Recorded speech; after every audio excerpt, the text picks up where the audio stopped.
क्या आप जानते हैं कि 2025 को हनुमान जी का वर्ष कहा जा रहा है? आखिर ऐसा क्या खास है इस साल में जो इसे भगवान बजरंगबली से जोड़ता है? ज्योतिष शास्त्र के अनुसार 2025 में ग्रहों की स्थिति विशेष रूप से हनुमान जी की कृपा को बल प्रदान करेगी। शनि और मंगल की विशेष युति, ये दोनों ग्रह हनुमान जी से जुड़े हैं। 2025 में इनका संयोग भक्तों के लिए शुभ फलदायक माना जा रहा है। 13 अप्रैल 2025 हनुमान जयंती। इस दिन का महत्व और अधिक बढ़ जाता है क्योंकि यह एक अत्यंत शुभ संयोग में आएगी।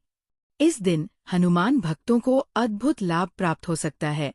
संपूर्ण भारत में 2025 में नए हनुमान मंदिरों का उद्घाटन होने जा रहा है, जिनमें अयोध्या में भव्य राम मंदिर के साथ एक विशाल हनुमान मंदिर भी शामिल होगा। भक्तगण भव्य यज्ञों, हनुमान चालीसा पाठ और महायात्राओं के साक्षी बनेंगे। हनुमान धाम में विशेष यज्ञ और अखंड हनुमान चालीसा का पाठ होने जा रहे हैं। लाखों भक्त एक साथ हनुमान जी की पूजा कर उन्हें समर्पित होंगे। हम कलयुग में जी रहे हैं और शास्त्रों के अनुसार हनुमान जी इस युग में जीवित और सक्रिय देवता है। कलयुग में उनकी कृपा सबसे प्रभावी मानी जाती है और 2025 में उनकी भक्ति का विशेष प्रभाव देखा जाएगा। वो शक्ति, साहस और भक्ति के प्रतीक हैं और इस वर्ष उनकी विशेष कृपा से नकारात्मकता दूर होगी। 2025 केवल एक और वर्ष नहीं, बल्कि हनुमान जी की विशेष कृपा प्राप्त करने का एक अवसर है। क्या आप मानते हैं कि 2025 में हनुमान जी की उपस्थिति और प्रभाव विशेष रूप से अनुभव होगा? अगर आप भी हनुमान जी के भक्त हैं, तो कमेंट में जय श्री हनुमान जरूर लिखें। हर रोज हनुमान जी के इस मंत्र के जाप से आपके सभी संकट दूर होंगे। आइए इस मंत्र का उच्चारण करें। ओम नमो हनुमते रुद्रावताराय सर्वशत्रु संहारणाय सर्वरोगहराय सर्ववशीकरणाय रामदूताय स्वाहा। ओम नमो हनुमते रुद्रावताराय सर्वशत्रु संहारणाय सर्वरोगहराय सर्ववशीकरणाय रामदूताय स्वाहा। ओम नमो हनुमते रुद्रावताराय सर्वशत्रु संहारणाय सर्वरोगहराय सर्ववशीकरणाय रामदूताय स्वाहा। ओम नमो हनुमते रुद्रावताराय सर्वशत्रु संहारणाय सर्वरोगहराय सर्ववशीकरणाय रामदूताय स्वाहा।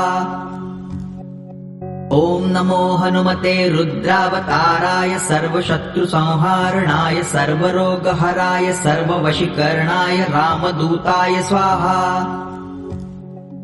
ओम नमो हनुमते रुद्रावताराय सर्वशत्रु संहारणाय सर्वरोगहराय सर्ववशीकरणाय रामदूताय स्वाहा।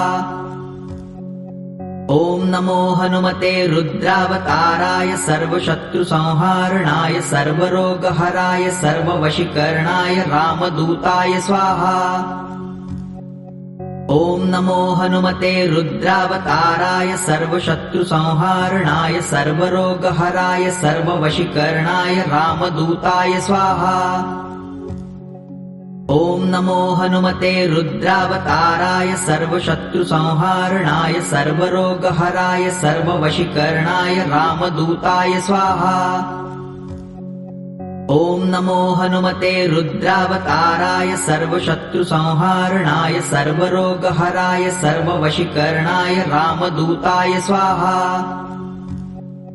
ओम नमो हनुमते रुद्रावताराय सर्वशत्रु संहारणाय सर्वरोगहराय सर्ववशीकरणाय रामदूताय स्वाहा। ओम नमो हनुमते रुद्रावताराय सर्वशत्रु संहारणाय सर्वरोगहराय सर्ववशीकरणाय रामदूताय स्वाहा। ओम नमो हनुमते रुद्रावताराय सर्वशत्रु संहारणाय सर्वरोगहराय सर्ववशीकरणाय रामदूताय स्वाहा। ओम नमो हनुमते रुद्रावताराय सर्वशत्रु संहारणाय सर्वरोगहराय सर्ववशीकरणाय रामदूताय स्वाहा। ॐ नमो हनुमते रुद्रावताराय सर्वशत्रुसंहारणाय सर्वरोगहराय सर्ववशीकरणाय रामदूताय स्वाहा। ॐ नमो हनुमते रुद्रावताराय सर्वशत्रुसंहारणाय सर्वरोगहराय सर्ववशीकरणाय रामदूताय स्वाहा। ॐ नमो हनुमते रुद्रावताराय सर्वशत्रुसंहारणाय सर्वरोगहराय सर्ववशीकरणाय रामदूताय स्वाहा। ॐ नमो हनुमते रुद्रावताराय सर्वशत्रुसंहारणाय सर्वरोगहराय सर्ववशीकरणाय रामदूताय स्वाहा।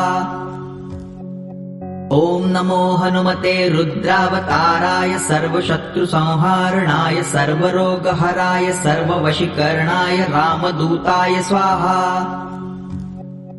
ॐ नमो हनुमते रुद्रावताराय सर्वशत्रुसंहारणाय सर्वरोगहराय